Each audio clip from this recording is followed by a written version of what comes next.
You said something that piqued my Mhm. interest. Now, I've been noting for a while in my internet dialogues that I keep hearing anecdotes from people who've been through the whole transing and detransing approach to trying to find themselves in life, who feel that psychedelics played a role in that. Yep. And you said that they did for you. And I haven't really discussed that much in this podcast. We might have touched on it a little bit in my episode with Laura Becker. Mhm. Um, but can we start in the middle of your story? Yeah. Can we start with that? What happened? Yeah. I think it's probably a good place to start because it is sort of it is in the middle, but it's sort of like also the new beginning. The psychedelic experience was kind of the start of something new, and I'm still sort of on that journey from there.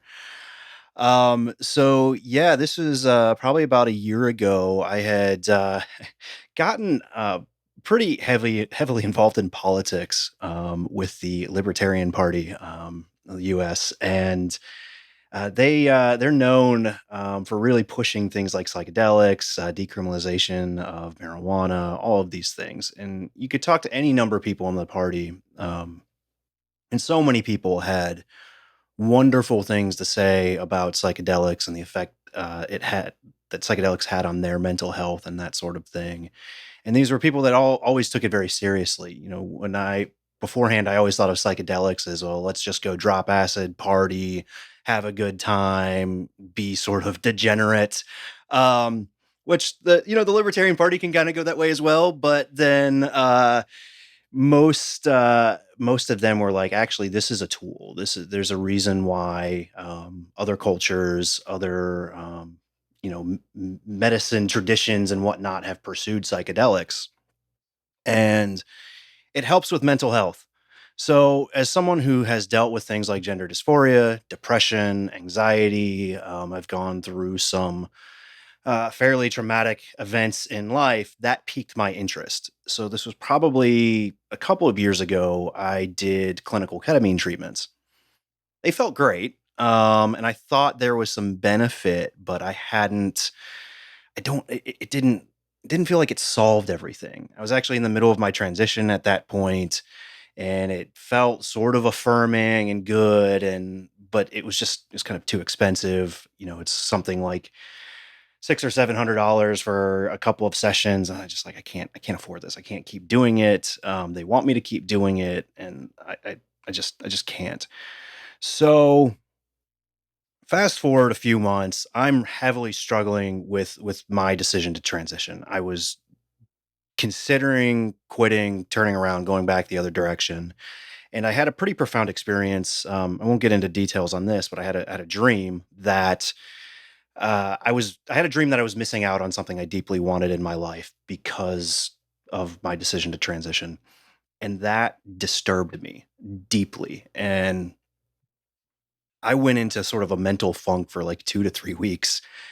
And I had a buddy who sort of called me up and say, hey, I notice you're struggling. I am too. I know you have experience with psychedelics, and I dabbled some a little bit more after the ketamine. And he said, do you want to try to do something like this together? We'll get someone's help and sort of guidance on this, and we'll go through this process together.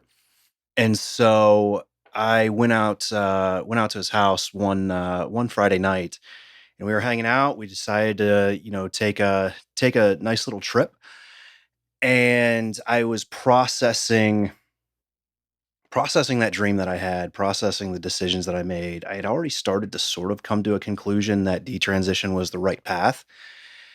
And as um, gosh, this is like I wish I would have written all of this down, but as I was in the middle of the trip, I suddenly started feeling reconnected to my past self, the self that I felt like had slowly died over the years because of some events and some trauma and and abuse in life, and I felt fully connected to who I was growing up and who I felt like I wanted to be as a person. And so as I'm feeling these reconnections and I start sort of coming down off of the experience, it was almost like cemented in my mind. I'm done.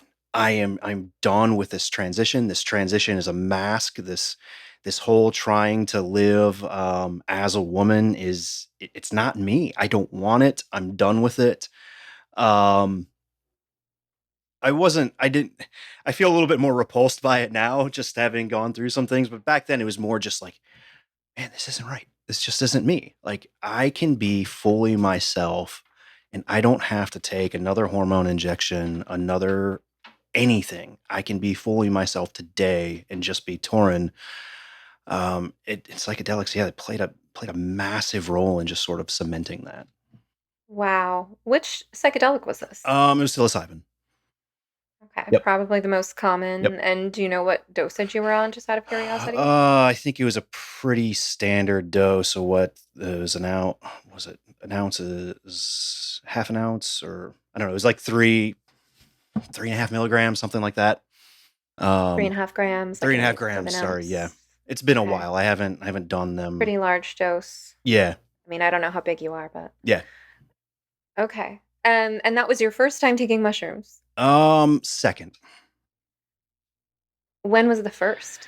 The first was a couple of months prior. Hmm. I had done that after a Libertarian Party event and had just taken them. I think I had taken like half that dose, and I don't think anything really, I didn't have much of an experience. I was pretty exhausted. I was tired. It felt good. I had a little bit of like a euphoric experience. So I was like, this feels good.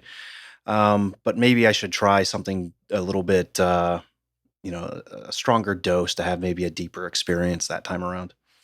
So the whole concept of set and setting, Yep.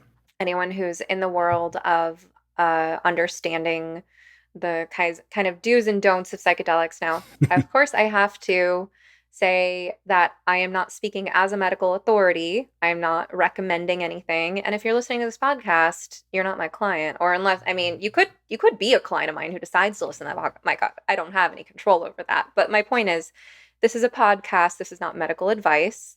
However, this is a very hot topic right now. The power of psychedelics, for better or worse, to change the brain, to support neuroplasticity. And so, in the dialogues that people have about potential therapeutic or recreational uses of these powerful mind altering substances, set and setting is a really important concept. So, for those who are just hearing this for the first time, I mean, Torrens nodding along knowingly, but it's about your mindset and your environment, your social environment, your physical environment, because psychedelics have the power to really open up your mind to a profound degree.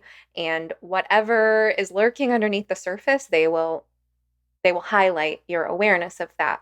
So if you're in a dirty or cluttered environment or around people you don't feel safe with, these can really impact your experience. So it sounds like the first time the set and setting was a lot less intentional. You Hmm. were tired.